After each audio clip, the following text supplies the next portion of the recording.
پھولوں کو بھی روندا ہے، بچوں کو بھی مارا ہے، خاموش گواہوں کو معلوم تو سارا ہے، کس منہ سے کہا تم نے کشمیر تمہارا ہے۔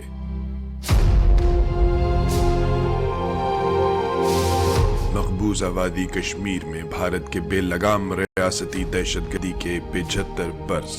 ظلم و بربریت کی بھیانک داستان اور انسانی حقوق کی ایسی سرعام پامالی کہ انسانیت شرما جائے۔ کہیں بے نام و نشان قبریں تو کہیں زیادتی کا نشانہ بننے والی کشمیری خواتین، بے شمار یتیم بچے تو کہیں سینکڑوں ٹوٹے ہوئے کنبے، یہ سب کشمیر میں بھارت کی جنونی فسادیت کا منہ بولتا ثبوت ہے۔ یہ کیسی ریاست ہے جو ایک طرف تو سب سے بڑی جمہوریت ہونے کا دعویٰ کرتی ہے، اس کے برعکس مقبوضہ کشمیر پر 10 لاکھ بھارتی فوج کو مسلط کر رکھا ہے۔ اسی لیے اس وادی کو دنیا کا سب سے زیادہ ملٹرائزڈ زون کہا جاتا ہے۔ اقوام متحدہ کی قرارداد کشمیریوں کو ان کے حق و خود ارادیت کی ضمانت دیتی ہے۔ بھارت کے زیر تسلط جموں و کشمیر پر غاصبانہ قبضہ نہ صرف غیر قانونی ہے بلکہ یہ اقوام متحدہ اور سیکیورٹی کونسل کی قراردادوں کی کھلم کھلا خلاف ورزی بھی ہے۔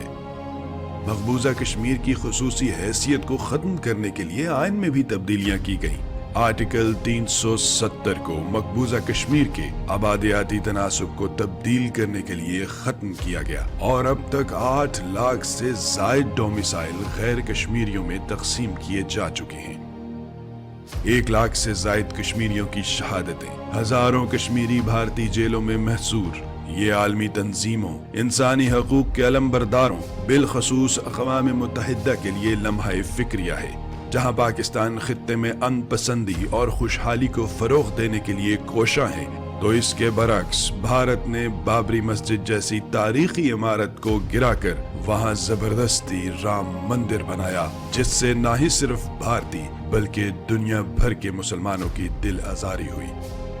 آزادی کے جذبے سے سرشار آج بھی کشمیری قوم ایک وعدے کے وفا ہونے کی آس میں جی رہی ہے۔ یہ وعدہ ہے حق کے خود ارادیت کا، جو اقوام متحدہ کے قراردادوں کے تحت کشمیریوں کا بنیادی حق ہے، وہ حق جسے کشمیر کے نہتے مظلوم عوام سے بھارتی ریاست نے چھین لیا۔ جب آزادی کی راہ میں لگنے والے یہ فلک شگاف نعرے اس وادی میں ظلم کی تاریک رات کا خاتمہ کریں گے، اور جب آزادی کا سورج طلوع ہوگا۔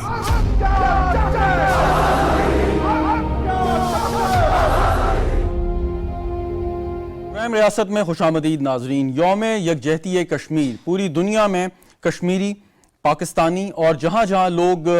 انسانی حقوق سے لگاؤ رکھتے ہیں اور سمجھتے ہیں کہ یہ خالی ایک خطے کا یا ٹیریٹری کا یا زمین کا مسئلہ نہیں ہے بلکہ انسانوں کا مسئلہ ہے، وہاں کشمیر کی اور کشمیریوں سے متعلق آپ کو مدد، سپورٹ اور ان کے ساتھ اظہار یکجہتی نظر آئے گا۔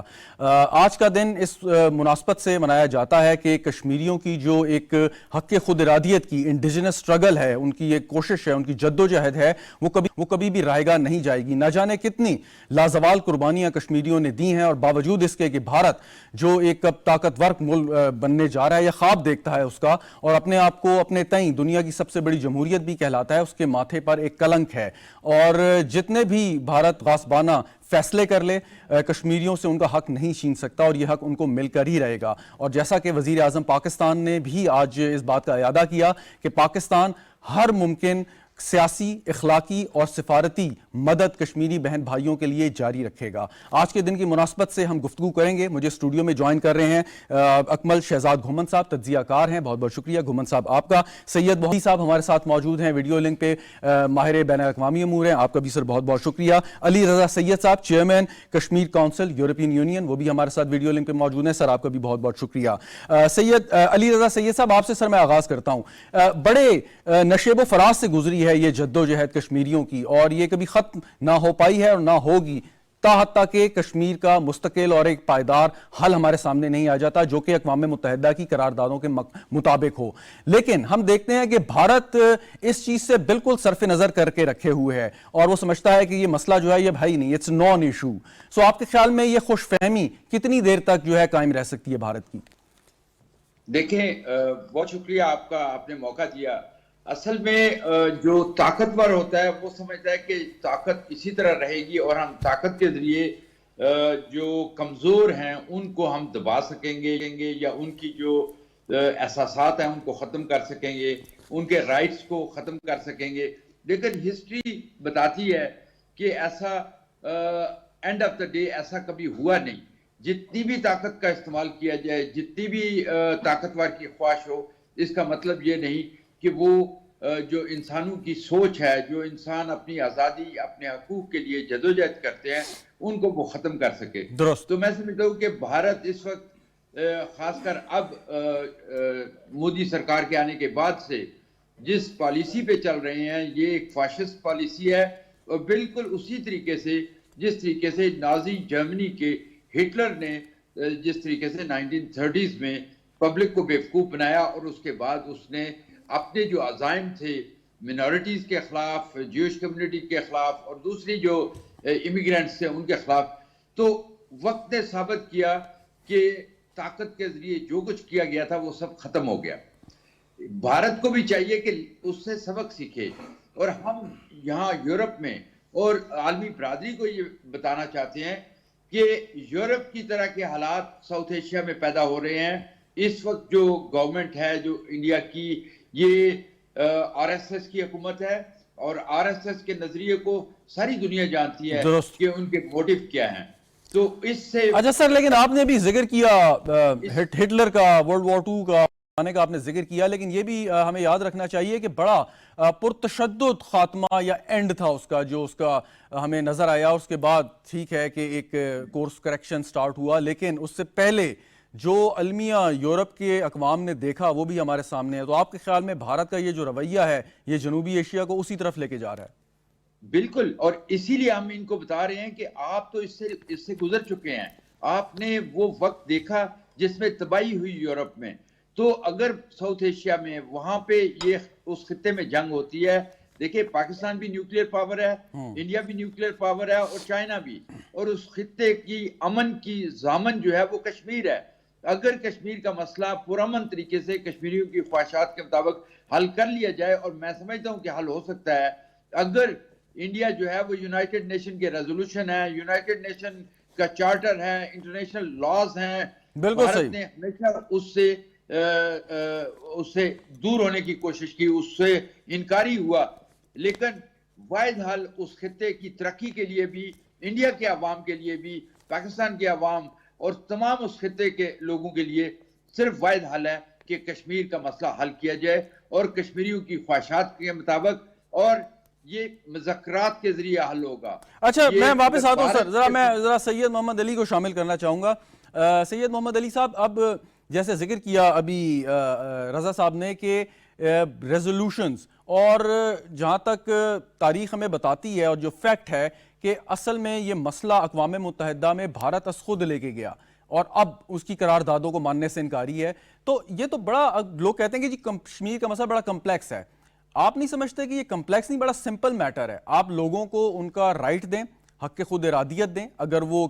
پاکستان کے ساتھ شامل ہونا چاہتے ہیں پاکستان کے ساتھ شامل ہو جائیں، کہیں اور جانا چاہتے ہیں کہیں اور چلے جائیں. It's a very simple case اگر اس کو حل کرنے کی ول ہو. سید محمد علی صاحب.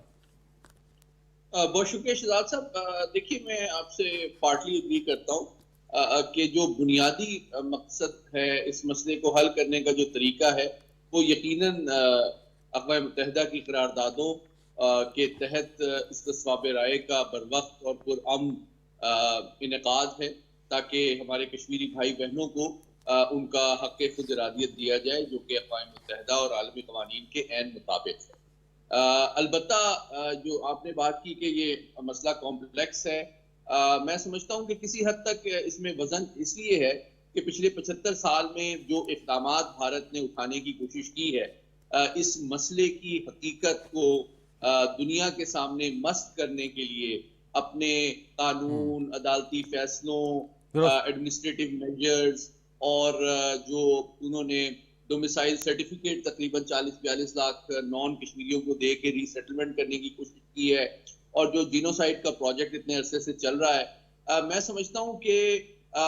اس میں آج کی دنیا میں کئی ایسی اپرچونٹیز بھی ہیں. دیکھیں آج کا جو دن ہے 5 فروری کا شہزاد صاحب، میں سمجھتا ہوں کہ ہمیں اپنے ماضی اور تلخ تجربات سے سبق لے کے جو عالمی نظام میں تبدیلیاں آ رہی ہیں ان کے مواقع کو پہچاننا اور بر وقت استعمال کرنا چاہیے تاکہ اس مسئلے کو زیادہ بھرپور انداز میں دنیا کے سامنے لایا بھی جا سکے اور بھارت کی جو کاسٹ آف آکوپیشن ہے اس کو بھی بڑھایا جا سکے۔ لیکن آپ نے درست فرمایا، میں آپ سے اگری کرتا ہوں کہ جو آپ بات کر رہے ہیں کہ وہاں پہ ڈیموگرافک چینجز جو ہے بھارت لانا چاہتا ہے کہ آبادی کا تناسب تبدیل ہو جائے، اور اگر کوئی موقع ایسا آئے بھی کہ کبھی مجبوراً کوئی ان اقوام متحدہ کی قراردادوں پہ عمل کرنا پڑے تو بھارت جو ہے اپنے حق میں جو ہے وہ رائے ہموار کر سکے۔ لیکن اگر آپ کیئرفلی ریڈ کریں تو اوریجنل پلان تو یہی ہے کہ آپ کسی بھی طور پہ ٹیریٹری میں یا آبادی میں کوئی تبدیلی نہیں کر سکتے۔ جی بالکل، دیکھیں اصولی طور پہ، سفارتی طور پہ اور قانونی طور پہ تو ڈیفینیٹلی جو اسٹیٹس کو کا معاملہ ہے اس کو برقرار رکھنا مسئلہ کشمیر کے پرامن اور دیرپا حل کی بنیادی ریکوائرمنٹ ہے، اس میں کوئی شک نہیں ہے۔ لیکن میں مختصراً جو بات آپ کے توسط سے ہائی لائٹ کرنا چاہتا ہوں وہ یہ کہ آج کی دنیا میں جس طرح بھارت کی اصلیت دنیا کے سامنے واضح ہو رہی ہے، جس طرح سے دنیا کے نظام میں تبدیلیاں آ رہی ہیں، جو غزہ کی سچویشن کے بعد عالمی نظام کی اصلیت سامنے آ رہی ہے، تو میں سمجھتا ہوں کہ ہمارے کشمیری بھائیوں کے لیے، چاہے وہ دنیا کے کسی بھی حصے میں ہوں، چاہے وہ برسلز میں ہوں، امریکہ میں ہوں، لندن میں ہوں، ان کے پاس آج زیادہ بہتر مواقع میسر ہیں اس مسئلے کو دنیا میں اٹھانے کے لیے ان سے پچھلی جنریشنز کے مقابلے میں، جن کو بر وقت اور بھرپور انداز میں ہمیں استعمال کرنے کی ضرورت ہے۔ Very right, very right. Akmal Ghuman صاحب، اسی سے اگر آگے بات بڑھائیں، جو پاکستان میں لوگ ہیں یا ایون کشمیری ہیں، ڈائسپورا ہے یا کشمیر انڈیا کے جو غاصبانہ قبضہ ہے وہاں پہ جو رہتے ہیں، وہ یہی بات کر رہے ہیں، کنسرن کر رہے ہیں، کا اظہار کر رہے ہیں کہ آبادی کے تناسب میں تبدیلی یہ بڑا ایک گرینڈ ڈیزائن ہے، بلکہ کنسپریسی ہے۔ آپ کے خیال میں یہ کامیاب ہو جائے گا بھارت اس سازش میں، اور پھر کشمیر کو اپنا جیسے وہ کلیم کرتا ہے اور آگے چل کے لیگل سٹیٹس جو ہے عالمی برادری سے لینے کی کوشش کرے گا؟ دیکھیں، تھوڑا سا اس بات کو وسیع تناظر میں دیکھنے کی ضرورت ہے۔ پہلی بات تو یہ ہے کہ بھارت میں غالباً پاکستان سے زیادہ مسلمان رہتے ہیں مجموعی اعتبار سے، اور جہاں تک کشمیر کی بات ہے تو آپ یہ دیکھیں کہ کشمیری لوگ جو ہیں وہ اپنی آئیڈینٹی کو بہت اچھے طریقے سے جانتے ہیں اور اپنی آئیڈینٹی پہ وہ بہت فخر کرتے ہیں۔ آپ یہ دیکھیں کہ ہم تو اخلاقی، سفارتی اور ہر حوالے سے جو اخلاقی امداد ہے ہم ان کی جاری رکھے ہوئے ہیں اور جاری رکھیں گے، لیکن آپ بات کو سمجھنے کے لیے اگر فرض کریں کہ پاکستان کی اخلاقی یا سفارتی مدد ان کے ساتھ نہ بھی ہو تو کیا وہ اپنی آئیڈینٹی چھوڑنے کے لیے تیار ہیں؟ بالکل بھی نہیں۔ درست۔ اور دوسری بات یہ ہے کہ آپ اگر کوشش کریں گے کشمیر کی ڈیموگرافی کو چینج کرنے کی، جو آپ نے ڈیزائن اسرائیل سے سیکھا یا آپ کا ذہن یہ ہے، پہلی بات تو یہ ہے کہ جو آپ کے اپنے بڑے لیڈران کرام ہیں جو اس مسئلے کو خود یونائٹڈ نیشنز میں لے کے گئے، اور آپ نے ایک وہاں سے جو حل ہے یا ایک جو تجویز ہے وہاں خود پٹ کی، اور اس پہ پھر عمل پیرا ہونے کا، جب آپ ایک بات ہی خود لے کے جاتے ہیں، ایشو کو خود لے کے جاتے ہیں، تو اس پہ جو ورژن آتا ہے پھر آپ اس کے پابند ہوتے ہیں ایک فریق کے طور پر۔ جب آپ اس سے ہی منکر ہو گئے اور آپ اپنی طرف سے کچھ ڈیزائن بنانے کی کوشش کر رہے ہیں، تو آپ جو ہندوتوا اور اس سارے ایشو کو تھوڑا سا جوڑ کے دیکھیں کہ آپ لوگوں کا جو انر سیلف ہے نا اس کو تبدیل نہیں کر سکتے۔ اس کی چھوٹی سی مثال آپ یہ دیکھیں کہ رشین ممالک میں چونکہ ایک خاص نظریے کے تحت، کمیونزم کے تحت یا سوشلزم کے تحت، وہاں اس طرح کی آزادیاں مذہبی اعتبار سے نہیں تھیں جس طرح کی عام ممالک میں ہوتی ہیں۔ لیکن آپ یہ دیکھیں کہ جب رشیا ٹوٹا تو لوگ دوبارہ گرجا گھروں میں گئے، لوگ دوبارہ مسجدوں میں گئے اور وہ اپنی اصل کی طرف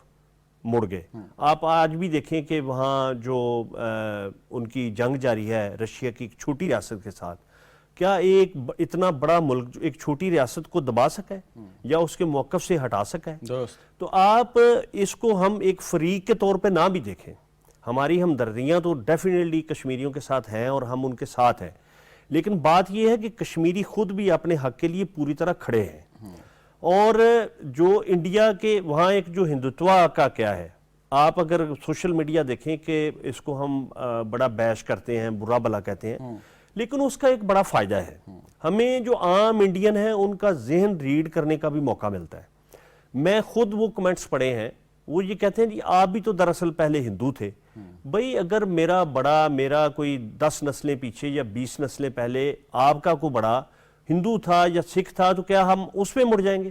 یا ہم ان کو کہیں، یا جس طرح وہ زبردستی ان کا عقیدہ اور ان کا مذہب اور وہاں کی ڈیموگرافی چینج کر، یہ دیکھیں ایک وقتی طور پہ کچھ لوگوں کو وہاں کے طبقے کو خوش کرنے کے لیے اور ووٹ حاصل کرنے کے لیے تو سٹنٹ ہو سکتا ہے۔ یہ بات آپ نے درست کی۔ علی رضا سید صاحب، اب جیسے بات کی الیکشن، اور الیکشن کی آمد ہے بھارت میں بھی، اور اس قسم کے حربوں سے یقیناً بی جے پی یا آر ایس ایس سرکار، جیسے آپ نے اس کو تشبیہ دی، وہ کوشش کرے گی کہ دوبارہ سے اپنی حکومت قائم کرنے میں کامیاب ہو جائے۔ لیکن اس کے ساتھ ساتھ جو بی جے پی کا ٹوٹل عرصہ ہے، اس میں ایک اور خطرناک چیز ہم نے دیکھی، وہ سیفرنائزیشن آف انسٹیٹیوشن ہے، جو انڈیا ایک پرائیڈ لیتا تھا، ان کی عدالتیں، ان کی اسٹیبلشمنٹ، سارے کا سارا ہم دیکھتے ہیں کہ وہاں پہ ہندوتوا کی گہری چھاپ لگ چکی ہے، ابھی جو حال ہی میں سپریم کورٹ کا فیصلہ آیا۔ آپ کے خیال میں جو بھارت کے اندر اس قسم کی آوازیں تھیں جو تھوڑے سے ریشنل پہ مبنی تھیں، وہ اب ختم ہوتی جا رہی ہیں، اور اس کا نتیجہ یہ نکلے گا کہ یہ اندر سے خود پھٹ جائے گا، امپلوڈ ہو جائے گا؟ دیکھیں وہ تو ہونا ہی ہے، لیکن اصل میں اگر آپ دیکھیں کہ کس طریقے سے جو انڈین سسٹم ہے وہ کیسے چینج ہوا۔ سیکولرزم کا نعرہ لگایا تھا گاندھی صاحب نے، اور اس کے بعد کانگریس کی گورنمنٹ آئی اور دوسری وہ آتی رہی، لیکن مودی نے جو وعدے کیے تھے اپنے لوگوں کے ساتھ، جن میں آرٹیکل 370 کو ختم کرنے کا وعدہ بھی تھا، جس میں یہ رام مندر تعمیر کرنے کا وعدہ بھی تھا، اور بہت سے اور وعدے، وہ اگر آپ دیکھیں کہ بے شک مسلم ایک بڑی تعداد میں رہتے ہیں، لیکن جو میجورٹی ہے وہ ہندو ہے، اور اس نے ہندوؤں کو کوشش کی ہے کہ ان کو اپیز کیا جائے تاکہ اگلے آنے والے الیکشن میں وہ ووٹ لے سکیں۔ درست۔ اور ہر الیکشن سے پہلے آپ دیکھیں پلوامہ کا واقعہ ہوا، اس کے علاوہ جب بھی ہوتا ہے وہ پاکستان پہ اٹیک کرتے ہیں، پاکستان کو بلیم کرتے ہیں، تاکہ جو وہاں پاکستانی دشمنی پیدا کی گئی ہے عوام میں اور ان کے ذہنوں میں، اور ان کا میڈیا جس طریقے سے کرتا ہے، تو میرے خیال میں اب بھی وہ کچھ نہ کچھ کرنے جا رہے ہیں کہ وہ چاہے وہ یاسین ملک صاحب کو پھانسی پہ لٹکا دیں، اللہ نہ کرے، اور یا وہ کوئی ایسا فالس فلیگ آپریشن کریں گے کہ تاکہ اس کے پیچھے تمام جو ہندو میجارٹی ہے اور ایون جو منارٹیز ہیں وہ بھی اس کے پیچھے کھڑی ہو جائیں۔ تو بڑی احتیاط سے ہمیں بغور اس کو دیکھنا ہوگا کہ اس کی چالیں کیا ہیں۔ اور یہ ایک بات آپ یاد رکھیے گا، میں نے جو پہلے کہا تھا، طاقت کے ذریعے کبھی کسی کو سبڈیو نہیں کیا جا سکتا، اور یہی ہے کہ مودی کو بھی یہ سمجھ لینا چاہیے کہ آپ نے 10 لاکھ فوج وہاں رکھی ہے 8 ملین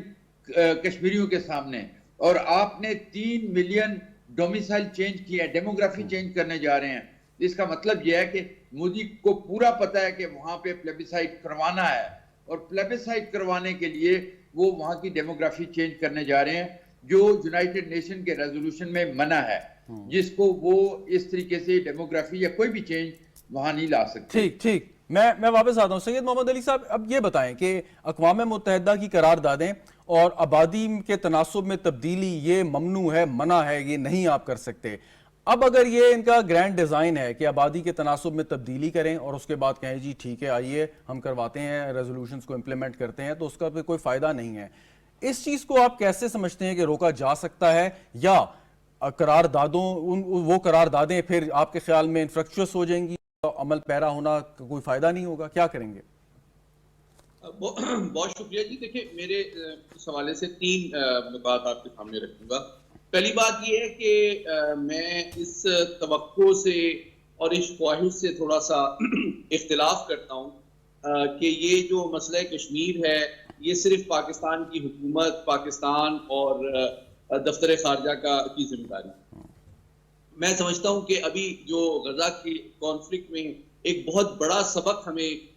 مسئلہ کشمیر کو اٹھانے کے حوالے سے ملتا ہے وہ یہ ہے کہ آپ مجھ سے بہتر جانتے ہیں کہ دیکھیں حماس ایک تنظیم ہے، لیکن سرکاری سطح پہ اس کو کوئی اتنی عزت اور پذیرائی سے بھی نہیں دیکھا جاتا۔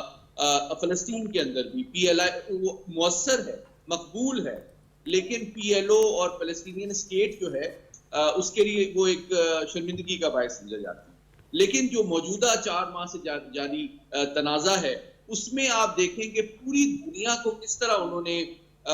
یعنی کہ انفلوئنس کیا ہے، اور اسرائیل اور اس کی جو حلیف ریاستیں ہیں ان کو کس طرح پوری دنیا میں بدنامی کا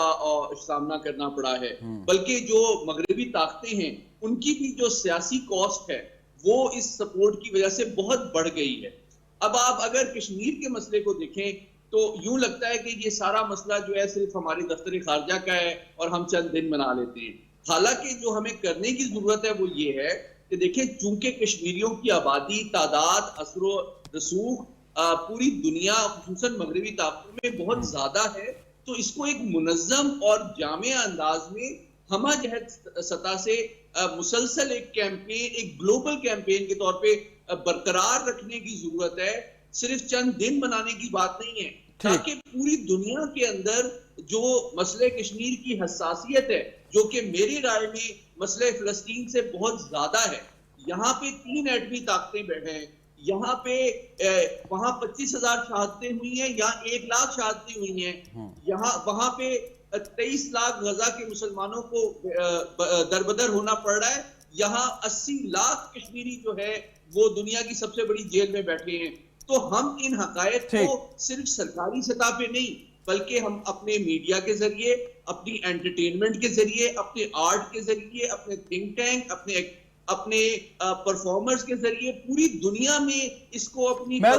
میں اکمل گھومن صاحب سے اس پہ ذرا شامل کرنا چاہتا ہوں۔ آپ 1 منٹ رکیے گا سید محمد علی صاحب، یہ بڑا امپورٹنٹ ہے کہ آپ اس کو ہائی لائٹ کیسے کرتے ہیں۔ ٹھیک ہے ہم دن مناتے ہیں، یکجہتی کرتے ہیں، کشمیری ڈائسپورا بہت اس پہ کام کرتا ہے، لیکن ایک جو بڑی مربوط قسم کی ایک مہم ہے جس میں پبلک ڈپلومیسی بھی آ جاتی ہے، انٹرٹینمنٹ بھی آ جاتی ہے، وہ ایلیمنٹ مسنگ ہے شاید۔ اور جس طرح بھارت پروپیگنڈا کرتا ہے اپنے فلم انڈسٹری کے ذریعے، ڈراموں کے ذریعے، خبروں کے ذریعے، فیک نیوز کے ذریعے، وہ شاید ریسورسز کی وجہ سے ہے، تو اس کو کیسے آپ سمجھتے ہیں کاؤنٹر کیا جا سکتا ہے؟ یہ بہت ہی ویلڈ پوائنٹ ہے جو آپ نے اٹھایا ہے۔ آپ یہ دیکھیں کہ اگر وہ انڈین ایک فلم ہے حیدر، آپ یہ دیکھیں کہ بظاہر اس میں کوئی پراپوگنڈے کا ایلیمنٹ نہیں ہے، لیکن پراپوگنڈا ہوتا ہی وہی ہے جس میں آپ کو یہ اندازہ نہ ہو کہ یہ پراپوگنڈا ہے۔ تو صرف میں ایک مثال آپ کو دے رہا ہوں، جو بڑی اس میں واضح طور پہ وہ میسیجنگ کرتے ہیں، وہ ان کا صرف فلم نہیں، ان کا ریڈیو، اور آپ کبھی آپ کو اتفاق ہو کشمیر جانے کا یا آپ کو کراس سی بارڈر کے ساتھ ساتھ آپ کو ٹریولنگ کا موقع ملے، تو ان کے جو ایف ایم ریڈیوز ہیں وہ اس طرح سنائی دیتے ہیں جیسے دیوار کے ساتھ کوئی ٹرانسمیٹر پڑا ہو، اور پروپیگنڈا ہے سارا، پروپیگنڈا ہے۔ دوسری میں بعض آپ نے اس میں تو کوئی شک نہیں ہے کہ انڈیا ایک بڑی سپر پاور بننے جا رہا ہے یا اس کی بننے کی کوشش کر رہا ہے، لیکن آپ یہ دیکھیں کہ ہم اس کی غربت پہ بات نہیں کرتے، ڈسپیرٹی پہ بات نہیں کرتے، اور وہاں جو فنڈامنٹلزم پیدا ہو رہا ہے، دیکھیں ہم اس کو بھگت چکے ہیں۔ آپ یہ فنڈامنٹلزم کو کسی جگہ تو روکیں گے نہیں، روکیں گے تو آپ کے اپنی سوسائٹی، آپ کا اپنا معاشرہ، آپ کا اپنا ملک جو ہے وہ تباہ ہو جائے گا۔ اور یہ کوئی میں نہیں کہتا، یہ آپ کوئی علوم، کوئی سوشیالوجی اٹھا کے دیکھ لیں اور آپ کو پولیٹیکل سائنس اٹھا کے دیکھ لیں، یہ دنیا بھر میں یہ تجربات ہو چکے ہیں، اور ان کے نتائج کیا نکلتے ہیں وہ سب کے سامنے ہیں۔ جہاں تک پاکستان کی بات ہے، آپ یہ دیکھیں کہ سب سے بڑا پوائنٹ یہ ہے کہ میں ابھی آتے ہوئے سن رہا تھا کہ موسٹ ملٹری آکوپائڈ ایریا ہے، جہاں ملٹرائزیشن ہے، وہ کشمیر ہے۔ آپ یہ دیکھیں کہ 1 دہائی سے زیادہ ہو گیا کہ 7 لاکھ سے زائد فوج وہاں تعینات ہے۔ پاکستان کتنا بڑا ملک ہے، 10 لاکھ 1 ملین، چلیں آپ اس میں جو پیراملٹری ٹروپس ہیں یا دوسروں کو ملا کے، پاکستان کی ساری فوج اتنی نہیں ہے۔ تو اگر انڈیا یہ کہتا ہے جی وہاں کوئی مسئلہ نہیں ہے، تو وہ اتنی زیادہ فوج وہاں رکھنے کا کیا فائدہ ہے؟ سو کہنے کا مطلب یہ ہے کہ ان کا ہر حوالے سے پوائنٹ آف ویو کمزور ہے۔ دوسری سب سے بڑی بات یہ ہے کہ جب تک وہاں کے لوگ آپ کے ساتھ نہ ہوں، آپ کا پوائنٹ آف ویو، آپ کا نقطہ نظر، آپ کا کیس کمزور ہے۔ اور دوسری بات یہ ہے کہ آپ جو ان کے اگر آپ کو کوئی ڈر نہیں ہے تو جو اس کی اسپیشل حیثیت تھی آپ نے کیوں ختم کی ہے؟ اور یہ آپ سمجھ لیں کہ یہ ہمارے کچھ لوگ اب ہماری ریاست کو بعض اوقات وہ شاید اکتا گئے ہیں یا وہ تنگ پڑتے ہیں یا بیشنگ کرتے ہیں، جی پاکستان اس طرح نہیں کر رہا جس طرح کرنا چاہیے، یا اس سے جان چھڑائیں. بھئی اس میں جان چھڑانے کی بات نہیں ہے. یہ دیکھیں ایک پرنسپلی آپ ایک جس نظریے پہ کھڑے ہیں اور آپ کا ملک جس نظریے پہ کھڑا ہے، اگر آپ اس کو چھوڑ دیں گے تو آپ کی اپنی بیس کمزور ہو جائے گی. تو ہمیں اپنے فنون، اپنے آرٹ، اپنی شاعری، اور میں آپ کو ایک اور بات بتاؤں، جب ہمارے ملک کے مفاد کی بات آتی ہے تو ہم میں کوئی تقسیم نہیں ہے. درست. تو وہ کوئی 65 کی جنگ ہو، وہ 71 ہو، وہ جو آج 5 فروری کا دن ہم جیسے مناتے ہیں، تو اس سب پہ ہم سب ایک ہیں. ہاں اس بات کو ضرورت اس عمر کی ہے کہ فنون لطیفہ کے ذریعے بھی ہمارا، جیسے کہ ایک 80s میں یا 90s میں یا 70s میں ہمارا جو ٹی وی ڈرامہ ہے وہ بہت مضبوط رہا ہے، اور ہمارے جو سٹیج ڈرامے ہیں وہ آج بھی، جو کہ ایک دہائی پہلے زوال کا شکار ہو گئے، وہ انڈیا میں بہت پاپولر تھے. سو کہنے کا مطلب، اور آج سوشل میڈیا کے ذریعے ہمیں کسی نے نہیں روکا ہوا کہ ہم اپنی بات طریقے سے نہ کریں، سلیقے سے نہ کریں. تو بات یہ ہے کہ آپ، ایک جنگ تو ہے جو آپ ہتھیاروں سے لڑتے ہیں، ایک جنگ ہے جو آپ آرگومنٹ سے لڑتے ہیں. تو ہمارے پاس آرگومنٹ کمزور نہیں ہے، صحیح، ٹھیک، اور نہ ہمارا موقف کمزور ہے. ضرورت سمر کی ہے کہ اس کو ایک طریقے کے ساتھ پریزنٹ کیا جائے. ہم پریزنٹ کریں. علی سعید صاحب، کوشچن از دس کہ بہت محنت کی ہے جو کشمیری ڈایاسپورا ہے یورپ میں، امریکہ میں یا دیگر ممالک میں. پاکستان نے ہر ممکن ان کی اخلاقی، سفارتی اور سیاسی مدد بھی کرتا رہا ہے. سوال یہ کہ عالمی برادری صرف اس وجہ سے اس مسئلے کو زیادہ سنجیدگی سے نہیں لیتی، یا بھارت کی ہاں میں ہاں سمٹائمز ملا دیتی ہے کہ بھارت ایک بڑی اکانومی یا معیشت بننے جا رہا ہے اور اس وجہ سے وہ ناراضگی کا خطرہ مول نہیں لینا چاہتے. ورنہ اگر دیکھا جائے تو بہت سے ایسے مسئلے ہیں سوڈان سے لے کے اب حال ہی میں جو یہ مشرق وسطیٰ کا ایشو چل رہا ہے کہ جن کو حل کیا گیا ہے. تو آپ کے خیال میں یہ جب تک فلیش پوائنٹ پہ نہیں جائے گا تو حل کی طرف نہیں جائے گا، یا اس سے پہلے بھی کوئی ضمیر جاگ سکتا ہے یا جو ہے کامن سینس جو ہے پریویل کر سکتی ہے؟ دیکھیں، بالکل میں سمجھتا ہوں کہ، اور ہمیں امید بھی ہے کہ جو کامن سینس ہے وہ پریویل کرے گا، کیونکہ بھارت نے بڑی کوشش کی آج تک. اس میں نو ڈاؤٹ کہ بھارت ایک بہت بڑی مارکیٹ ہے، لیکن اس وقت جو عالمی حالات ہیں ان کو اگر آپ مد نظر رکھیں تو ویسٹ کو، چائنا کو کاؤنٹر کرنے کے لیے کسی طاقت کی ضرورت ہے. اور یہ مین وجہ ہے جس کی وجہ سے یہ آواز نہیں اٹھاتے، یہ بولتے نہیں ہیں اس طریقے سے. حالانکہ پبلک پرائیویٹ کی بات کرتے ہیں لیکن پبلکلی اس طریقے سے نہیں بولتے. لیکن یہ وقت بھی انشاءاللہ گزر جائے گا، اور ان کو ہم کوشش کر رہے ہیں. کشمیر کونسل EU برسلز میں ہماری ڈیفرنٹ اسٹریٹجیز ہیں. یونیورسٹیز کو ہم ٹارگٹ کر رہے ہیں تاکہ یونیورسٹیز میں آنے والے جو ڈیسیژن میکرز ہیں ان کو کیا جائے، آگاہ کیا جائے حقیقت کیا ہے، اور انڈین جو پروپیگنڈا ہے اس کے خلاف ایک دیوار باندھی جائے. اسی طریقے سے ہم جو پارلیمنٹ کے ممبر ہیں، چاہے وہ یورپین پارلیمنٹ کے ہوں یا نیشنل پارلیمنٹ کے ہوں، ان کو بھی ہم کوشش کر رہے ہیں. ان کو کنونس کرنے کے بہترین طریقہ یہ ہم نے ڈھونڈا ہوا ہے کہ ہم جو پبلک ہے، جو ان کی کانسٹیچوئنسی ہے، اس میں جا کے جو کانسٹیچوئنٹ ہے ان کو حقیقت بتاتے ہیں. بھارت کیا ظلم کر رہا ہے، بھارت کس طریقے سے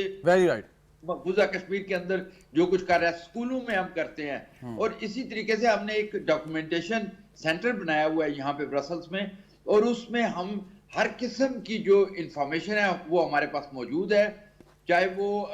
یونائٹڈ نیشن کی ہوں، چاہے وہ گراؤنڈ سے ہوں. نہیں، یقیناً سید علی رضا سعید صاحب یقیناً بڑا اچھا کام کر رہے ہیں، بڑا نوبل کاز ہے آپ کا جو کشمیر کے حوالے سے آپ کا. فائنلی سید محمد علی صاحب، سوال یہ ہے کہ اب ہم نے ماضی میں بھی بھارت کے ساتھ ڈائیلاگ کیے، کوشش کی کہ مسئلہ کشمیر حل ہو جائے، لیکن اگین بات وہی ہے کہ کسی بھی نتیجے پر یہ نہیں پہنچ سکا. اور پاکستان کا بھی ایک اصولی موقف ہے، جب تک 370 اور 35A والا جو سٹیپ بھارت نے غیر قانونی، غیر آئینی اٹھایا تھا اس کو واپس نہیں کر لیتا، تب تک بات نہیں ہو پائے گی. سوال یہ کہ کیا آپ سمجھتے ہیں کہ اگر بھارت یہ واپس بھی لے لے تو باہمی مذاکرات کے ذریعے اس مسئلے کا حل نکالا جا سکتا ہے، یا واحد راستہ اقوام متحدہ کی قراردادیں ہیں اور کشمیریوں کی ول ہے؟ I think یہ دونوں چیزیں میوچولی ایکسکلوسیو نہیں ہیں. ہمیں 3 فرنٹ پہ سائملٹینیسلی کام کرنے کی ضرورت ہے. ہمیں سب سے بڑی بات یہ ہے کہ پاکستان کو ایک مستحکم معاشی طور پہ اسٹرانگ اور دفاعی طور پہ ایک طاقتور ریاست ہونا چاہیے، تاکہ کشمیر جو ہے کشمیری جو ہیں وہ ہمارے ساتھ کمیٹڈ رہیں، ہم پہ ٹرسٹ کریں اور ہمیں رسپیکٹ کریں. نمبر 1. نمبر 2 کہ بھارت بھی ہمیں کوئی ویک ملک نہ سمجھے. ترنے والا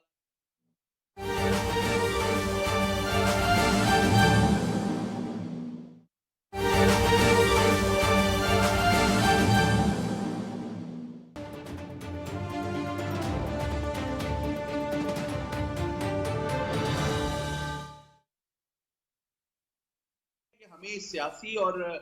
سفارتی سطح پہ ڈیفینیٹلی اپنے سٹانس کو انٹرنیشنلی اٹھائے رکھنے کی ضرورت ہے. اور کیونکہ ہمارا جو پورا لوکس سٹینڈ آئے ہے، جو موقف ہے، وہ اقوام متحدہ اور عالمی قوانین پر مبنی ہے. اگر آپ بائی لیٹرل پہ جاتے ہیں تو وہ اس کا مطلب ہے کہ کیا آپ